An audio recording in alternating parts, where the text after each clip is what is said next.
On est à 130 km/h, je tire le frein à main.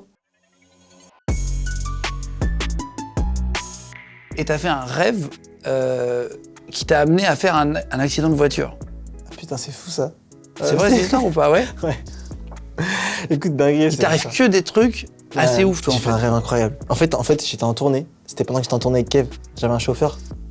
Et comme c'est hyper fatigant, en fait, tu joues 5 fois par semaine, t'es usé.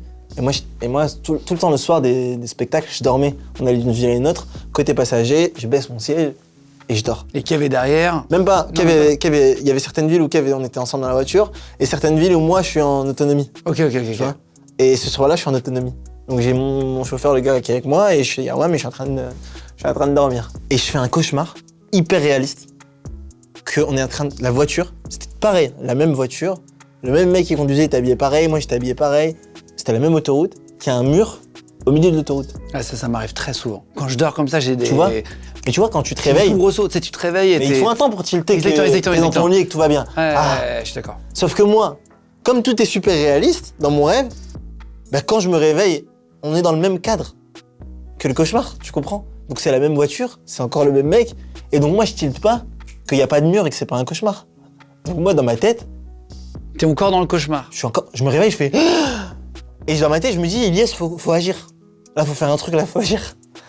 Et le mec qui est choqué, il est en train de conduire, il a mis sur régulateur à 135, et il voit un mec fou qui se réveille, qui fait putain. Moi je dis putain, il y a un mur. Je fais quoi? On est à 130 km/h, je tire le frein à main. La voiture, elle fait des tonneaux. Mais non. Incroyable. Tellement c'était long. C'était long. On tournait. C'était tellement long que on discutait, le gars et moi, dans les tonneaux. Le mec, il disait qu'est-ce que t'as fait? Et moi, je disais putain, mais il y avait un mur.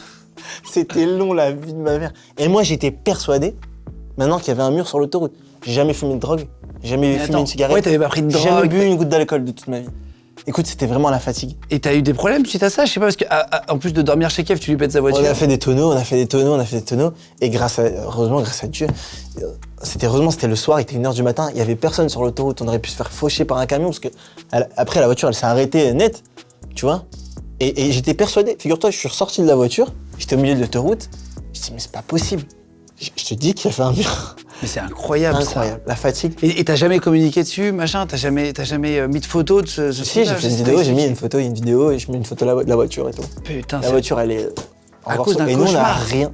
Le gars a rien, moi j'ai rien. On avait rien. Mais le mec, il était choqué toute sa vie. Il veut voulait plus me t'emmener. parler.